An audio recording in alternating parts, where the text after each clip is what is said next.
gorgeous Cheshire countryside, a plethora of Volkswagens, Audis, Porsches, and everything that's VAG Group, a little bit of rain added into the mix, and you've got a fabulous Sunday in the sticks.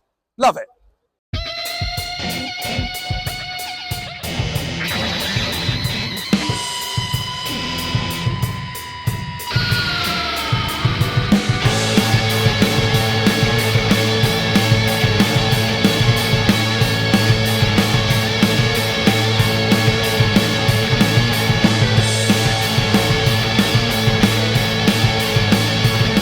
The beautiful thing about a Volkswagen show is that you can have anything from the VAG Group. That also means Porsche, and considering that Dr. Ferdinand Porsche gave us the Volkswagen, it's only appropriate that they're here. I've picked out these two particular cars because they are very important to me personally. When I first started as a motor racing commentator and presenter, I was part of the Porsche Drivers Association of Great Britain, which meant Boxsters in the senior category and 924s in the vintage category. Two perfect examples of a proper man's Porsche. Now, Ray, tell me about this particular car, because the S model is actually a proper upgrade on a decent 924 anyway. It is, yeah. It's got the 944 engine in it. It's a 2.5 engine. It's about 160 horsepower. Some of them are detuned because some of the 944 owners didn't like it, but this actually went quicker. And how long have you owned this particular car for? I've had this one about 8, nearly 9 years now. But we do use it. If it's a nice sunny day, we'll be off nearest restaurant. A special treat. Yeah, a bit of a treat. Off to Wales, get on some of those really nice roads around there. We do things like that with it, yeah. What a treat though, Ray. It's a very, very nice piece. Thank you very much indeed for your you're time. very it's welcome. A wonderful car. Very welcome. Nice talking to you. Good job. Oh, I owe you this, don't I? So without going into too much of a history lesson, where does Volkswagen actually come from? Well, it dates all the way back to Adolf Hitler's premiership of Germany.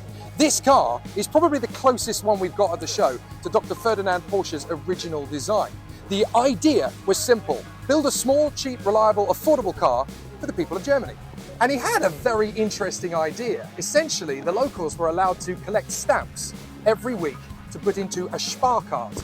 You traded in your Sparkart for a brand new car. There was, however, a slight snag. Nobody actually got a car because Hitler was too busy marching into Poland. Darn. Fortunately, 3 months after the war, Major Ivan Hurst and his British servicemen were on reconnaissance, found the old factory, found the old plans, and actually sent the details to the British Army. What came back was an order for 10,000 of them. So they clearly thought it was a pretty good idea. And we are still raving bonkers about these simple little cars. Volkswagen is the biggest car company on the planet, and it owns everything: Audi, Porsche, Scania, Seat, Ducati, Lamborghini, you name it. It is a powerhouse. And this particular Beetle is owned by Russ, who I have to say, it is almost as pristine as when it rolled off the production line in 1956. Almost. So what is it about this particular model, the 1956 car, that drew you to it? Was it just that it was up for sale, or do you like this particular? I always wanted one this colour, and a friend of mine who's sadly not here now had one in exactly this colour, and I love that car, and I was determined to have one. And this one came up for sale, and I just thought, I've just got to have it. And now, the indicators. And this is going to be something that possesses you until your last breath, I'm guessing. I will never sell this. Good man. Somebody else will have to sell it. I will not be selling this car. Good man, you heard it here first. So when the Volkswagen Beetle first arrived in the United States in the early 50s, everybody went nuts for it. But there was a selection of people who thought, we can make this even more fun.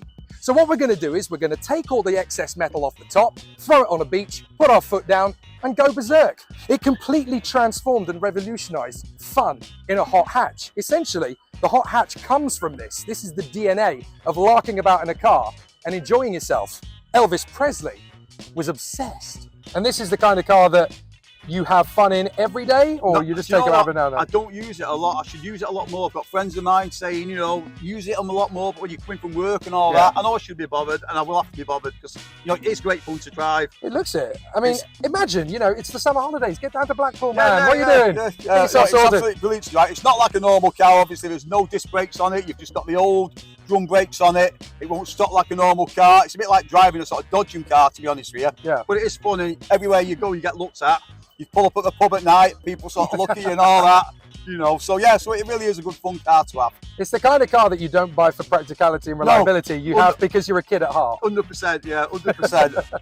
But if there is one car at a Volkswagen show that accentuates the personality and the cult following of the brand, it's the Type 2, the Transporter, the original camper van. And just check it out. It doesn't matter from what era, from what period these particular camper vans and transporters come from. It is an absolute hive of excitement, of alfresco motoring and living. You can literally convert these to anything you want. This is pretty much the interior waiting room of a decent Kings of Leon gig. That'll do for me.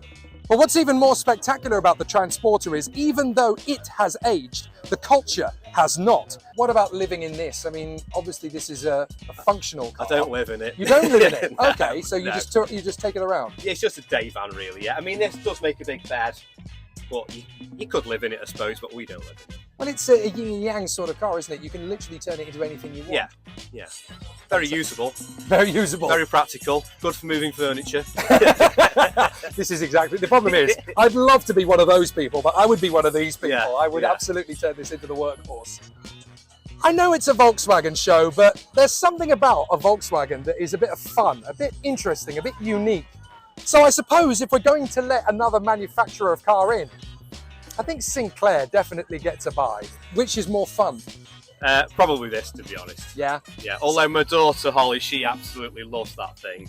Every single person I speak to loves the C5. It's a very obscure but very exciting car. Yeah, yeah, it's definitely an interesting thing. Turns plenty heads. Well, this is already going well, and then I just hit the button. Oh my goodness! There is actually a fair bit of torque there. Oh wow! It probably gets going once you're on it. This is this is a very, very cool machine, I have to say. Come the 1960s, people didn't just want practicality and reliability though. They also wanted style and flair. Hence the Karmann Ghias, one of the most beautiful, simple little sports cars of the 1960s. Take a Beetle and do something cooler with it. And as you can see under the hood, it is pretty much a Beetle. Same engine, same everything. Norman has brought a beautiful Karmann Ghias to the show. Thank you very much, people. Why a Karmann Ghias? What is it that makes it better than a Beetle? She's slightly more luxurious, it's a slightly better ride, and they call it a Beetle with a posh skirt. She's just a Beetle with a frock. I can't help but notice you're a man after my own heart as well. I did see Stingray on the front dashboard. You're a Jerry Anderson man. I'm a Jerry Anderson man from Thunderbirds, Stingray, XL5, all of the above. My dad was Troy Tempest off Stingray. All right, folks, do you want something unique and completely different to everything else you're going to see at a Volkswagen show? Well, I found it. This is an Eagle. Yes, a Volkswagen Eagle. There's only about 2 or 3 of these in the entire of the United Kingdom. And it's a Gullwing, which makes it instantly 13.5% cooler than any other car here. So let's point out, this was not a car that you could buy in a Volkswagen showroom. No, this was basically an upgrade shell that was available to modernise and suit the Beetle when the shell was too tired. You're telling me the original chassis under here is a Beetle. It's nothing like a There's Beetle a at all. bog standard Beetle 1200 saloon under here. It's astonishing. It is classified as an historic vehicle. I mean, it's like something out of a Top Gun movie. I mean, this could It's- easily have been Back to the Future and nobody would notice a difference. That's right, it's back to the Top Gun. It That's is the a one. bit. I mean, what is this like to drive? I mean, it must be a It's bit a like bit- an F1 car for the road, It's a very angry bee come go-kart. right? It buzzes along like a Beetle, but it grips like a go-kart. It's incredible. I mean, you're a frustrated racing driver because I'm aware it's no MP steering wheel and it comes off, so It you're does. living the Nigel Mansell lifestyle there. I tried it with a fixed steering wheel and other things came off instead. So Now, there has to come to a point when all things come to an end, and when the Volkswagen Beetle finally went out of production, it needed a successor, and there's no better successor than the Golf. It's literally been around since the 80s, and there are now so many iterations of the Golf. The R34, the R32, the Type R, the GTI. There are so many beautiful Golfs that are basically now a staple on British and European roads. I mean, don't get me wrong, I do admire the Golf. I do think it's a great idea, a great concept, and it was a perfect way to venture forward after the Beetle for the Volkswagen company. But I don't know, don't have that same passion for the Golf that I do for the Beetle or the Transporter or even the Karmann Ghias. It's a cool car, but it doesn't get my juices flowing.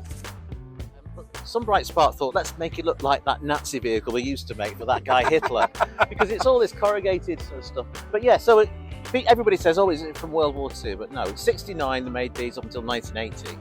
And then VW sold them in Mexico for a while, mainly for the agricultural market and also for the civilian market over in Germany.